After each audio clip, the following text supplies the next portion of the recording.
When creating, I'm always trying to be as honest, genuine, and transparent as possible, and then have a platform for people to take a look at the piece and then really reflect what's within them, and then have someone be able to connect with that piece just from providing the energy that I put from myself into the piece.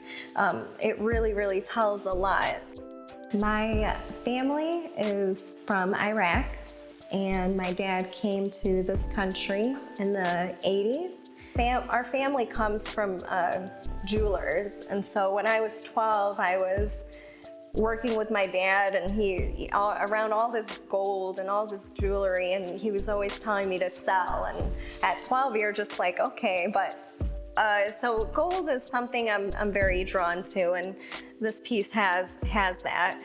And the mood, the weather, the food, all of that impacts how a piece gets created. And specifically looking at this piece, my mood, I was content. I was at a very peaceful state of mind, and I'm drawn to blues. Another aspect of this piece is learning about dimensions. I'm working my way to understand perspectives of dimensions and allowing depth to come through the piece.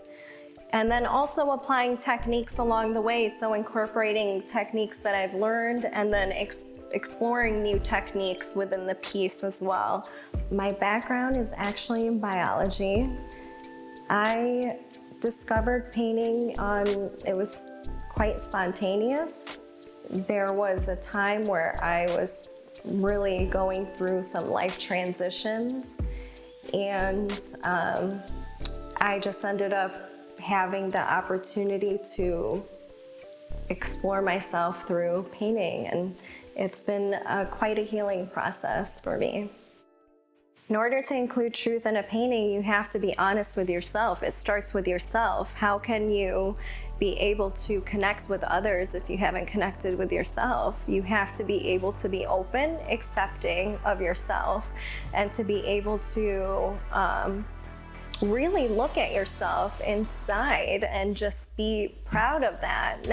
Not prideful, but be proud that you deserve to be here. You have a gift, and that you can connect with as many people. I think ideally it's the intent, it's your intention, it's your energy. What kind of energy are you putting out there? Because people sense it.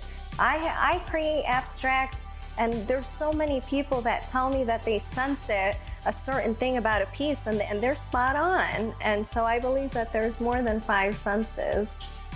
But the thing is I see the artworks as memories, because as we go through, we're taking in more memories and more experiences. So it is almost like a picture, a snapshot that, because when I look back at old pieces, I remember that time. I remember where I was. I remember how I was feeling. And it is a memory in itself, but you have to keep going. You have to move on. We're here in the present. The present is the gift. And so in order for us to keep going, yes, you appreciate your experiences, but you still have to be present. You can't hold on to things. You create them, and then you let them go. And then whoever is meant to have them and whoever is meant to connect with them is meant to connect with them. And I truly feel like every piece is meant to go to a specific person or place, and that's just how I like to look at things.